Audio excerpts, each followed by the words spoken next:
سورہ حامیم السجدہ پارہ نمبر 24 آیہ کریمہ نمبر 7 اور 8۔ نحمدہ ونصلی ونسلم علی رسولہ الکریم، اما بعد فاعوذ باللہ من الشیطان الرجیم، بسم اللہ الرحمن الرحیم۔ الذین لا یؤتون الزکاة وهم بالآخرۃ هم کافرون، ان الذین آمنوا وعملوا الصالحات لهم اجر غیر ممنون۔ صدق اللہ العظیم۔ الذین وہ لوگ لا یؤتون الزکاۃ جو نہیں ادا کرتے زکوٰۃ، وہم بالآخرۃ ہم کافرون اور وہ آخرت کا انکار کرتے ہیں۔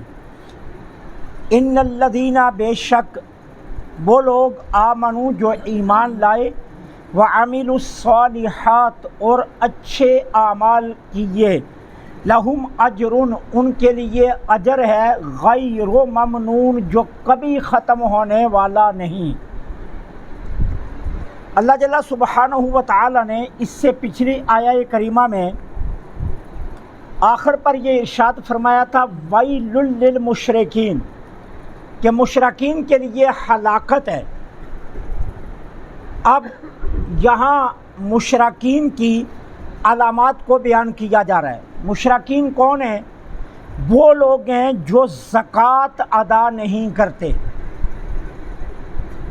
اب یہاں 2-3 بڑے بنیادی سوال ہوتے ہیں اس آیہ کریمہ پر۔ پہلا سوال یہ ہے کہ یہ سورہ حامیم السجدہ یہ مکی صورت ہے، اور زکوٰۃ تو مدینے میں 2 ہجری میں فرض ہوئی ہے۔ مکے میں تو زکوٰۃ فرض ہی نہیں تھی۔ زکوٰۃ تو فرض ہوئی ہے 2 ہجری کو مدینہ طیبہ میں ہجرت کے دوسرے سال۔ تو یہاں یہ کہنا کہ وہ زکوٰۃ ادا نہیں کرتے، اس کا مطلب کیا ہوا؟ جبکہ یہ سورہ پاک مکی ہے، یہ مدنی نہیں ہے۔ اس کا جواب یہ ہے کہ اجمالاً زکوٰۃ مکے میں فرض ہو گئی تھی۔ اجمالاً جس طرح نماز اجمالاً ابتدائے اسلام میں ہی فرض ہو گئی تھی، لیکن کتنی پڑھنی ہے، کیسے پڑھنی ہے، کس وقت پڑھنی ہے، یہ تفصیلات ساری معراج کی رات طے ہوئی ہیں۔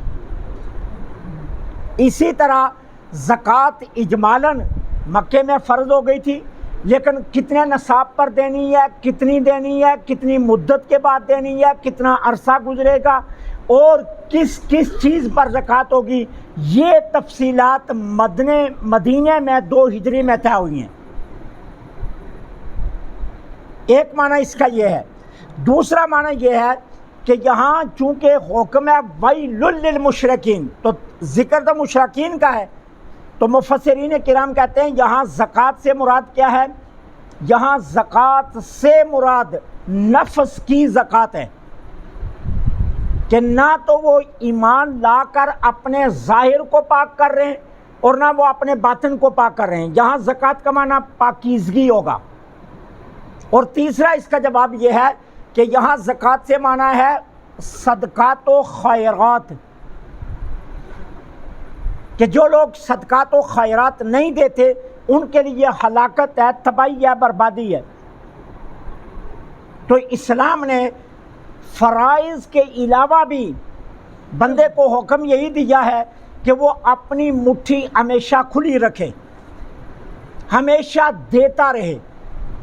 حدیث پاک میں آتا ہے کہ جب تمہارے معاشی حالات تنگ ہو جائیں نا، تو تمہارے معاشی حالات تنگ ہونا شروع ہو جائیں اور تمہارے پاس دولت کی کمی آنا شروع ہو جائے، تو دولت کو واپس اپنے دروازے پر بلانے کا طریقہ کیا ہے؟ کہا تم صدقات دینا شروع کر دو۔ جیسے جیسے تم صدقہ دیتے جاؤ گے وہ دولت پلٹ کر تمہارے گھر آ جائے۔ تنگی میں جو صدقہ دیا جاتا ہے وہ اللہ تعالیٰ کو سب سے زیادہ محبوب ہے، ٹھیک ہے نا؟ ایک غریب عاجزی کرے تو وہ کمال نہیں ہے، ایک امیر عاجزی کرے تو وہ کمال ہے۔ تو اس لیے یہاں زکوٰۃ سے معنی یہ ہے کہ وہ زکوٰۃ نہیں دیتے، مطلب ہے وہ صدقات و خیرات نہیں دیتے۔ اور پھر وہ دو ان کے جرم ہیں، اس لیے ان کے لیے ہلاکت ہے۔ ایک تو ایمان نہیں لا رہے، ہم بالآخرت ہم کافرون، کہ وہ آخرت کا انکار کرتے ہیں۔ ایک ایمان نہیں لا رہے اور اوپر سے زکوٰۃ یعنی خیرات نہیں دے رہے، تو یہ ان کے دو جرم ہیں۔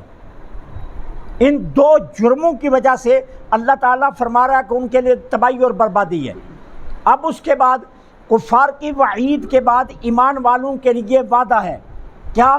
وہ لوگ جو ایمان لائے اور اچھے اعمال کیے۔ یہ دو چیزیں قرآن کریم میں جہاں بھی آپ پڑھیں گے اکٹھی آئیں گی، قرآن کریم میں اکیلے نہیں آتی۔ تنہا ایمان کافی نہیں ہے، ایمان کے ساتھ اعمال صالحہ کا ہونا ضروری ہے۔ ہمارے یہاں عجیب جانا وہ تصورات آتے ہیں، جی کلمہ پڑھ لیا بس ٹھیک ہے میں بخشا جاؤں گا۔ نہیں، اعمال صالحہ ساتھ ضروری ہے۔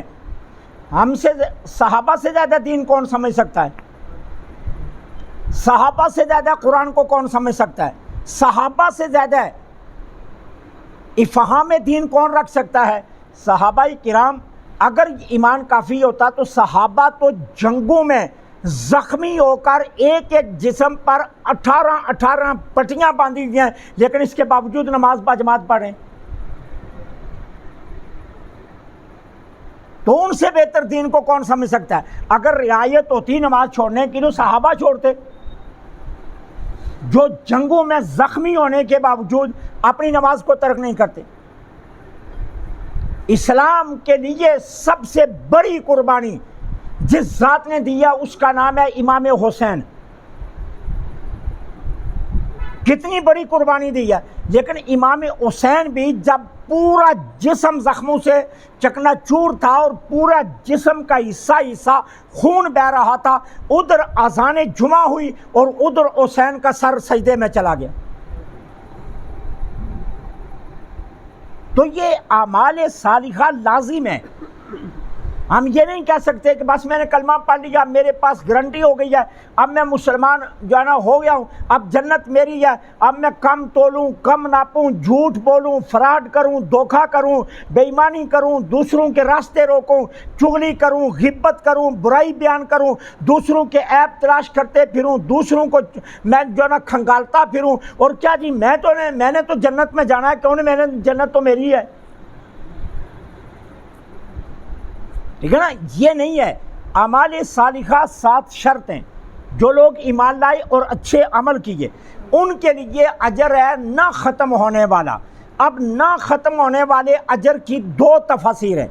ایک یہ ہے کہ آخرت میں جو ان کو اجر دیا جائے گا وہ ختم ہونے والا نہیں ہے، کیونکہ میں پہلے آپ کو بتا چکا ہوں جنت میں فنا کا تصور نہیں ہوگا، وہاں ہر چیز کو بقا ہے۔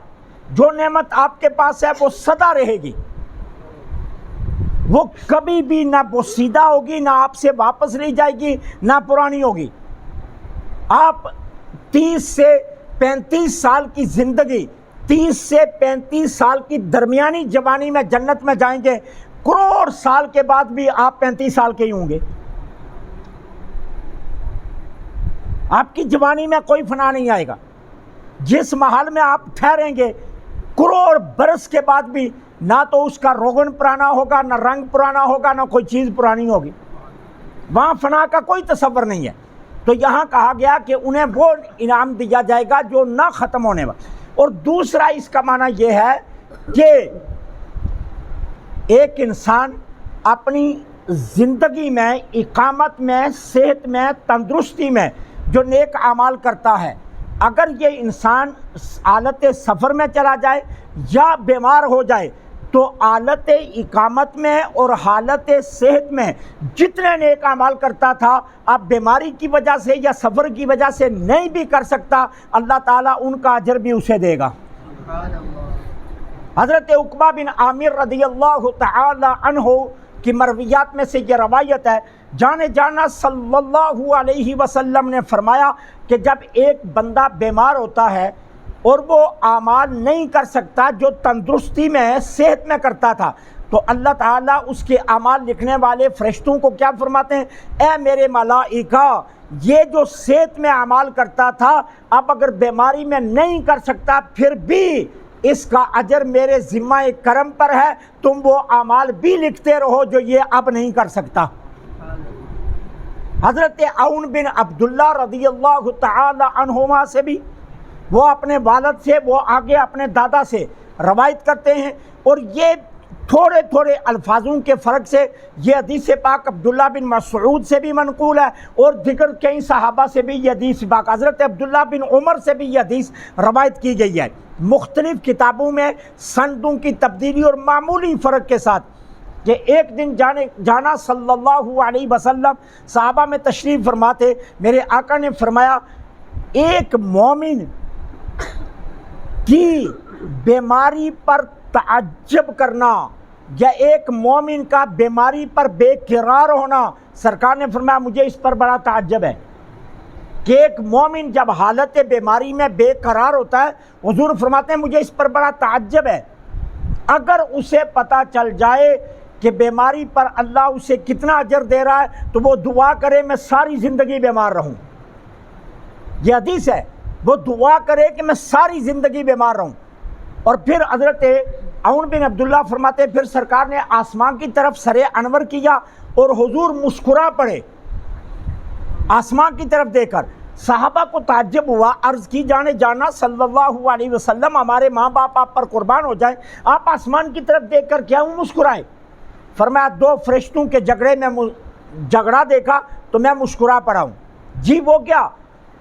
دو فرشتے ایک جائے نماز کے پاس آئے اور اس جائے نماز پر نماز پڑھنے والے کو ڈھونڈنے لگے، اب وہ موجود نہیں تھا، تو وہ دونوں فرشتے اللہ کی بارگاہ میں واپس چلے گئے اور عرض کی مولا تیرا ایک بندہ یہاں ہر روز نفل پڑھتا تھا، بیٹھ کر قرآن پڑھتا تھا، تسبیح پڑھتا تھا، تیرا ذکر کرتا تھا، ہم اس کے اعمال لکھا کرتے تھے، آج ہم اس کو ڈھونڈنے گئے ہیں وہ موجود نہیں ہے، مالک وہ تیرا بندہ کدھر گیا؟ تو اللہ تعالیٰ آگے سے فرماتے ہیں میرے ملائکہ میری تقدیر نے میرے بندے کو پابند کر دیا۔ کیا مطلب؟ کہ اسے کوئی بیماری لگ گئی ہے، کوئی عذر لگ گیا ہے جس کی وجہ سے وہ عبادت اب وہ نہیں کر رہا جو کرتا تھا۔ ہاں فرشتوں، میرا بندہ جو اعمال کرتا تھا نا، جتنی دیر تک دوبارہ تندرست نہیں ہو جاتا اتنی دیر تک وہ اعمال تم دوبارہ اس کے لکھتے رہنا، کیونکہ اس کا اجر میرے ذمہ کرم پر ہے۔ تو لہم اجر غیر ممنون کا معنی ایک یہ بھی ہے کہ اللہ اسے نہ ختم ہونے والا اجر عطا فرماتے۔ مطلب یہ ہے کہ اگر انسان تندرستی میں اعمال کرتا رہے اور وہ نوافل پڑھتا ہے، وہ ذکر و اذکار کرتا ہے، وہ تسبیحات کرتا ہے، تو بیماری میں اگر وہ یہ اعمال نہیں بھی کر سکتا تو اللہ پھر بھی اپنے کرم سے اسے اجر عطا فرماتے رہتے ہیں۔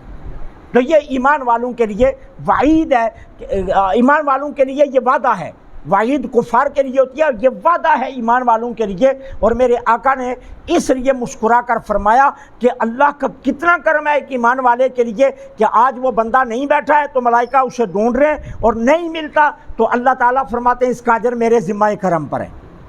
تو اس لیے کہا لہم اجر غیر ممنون، اللہ سے دعا ہے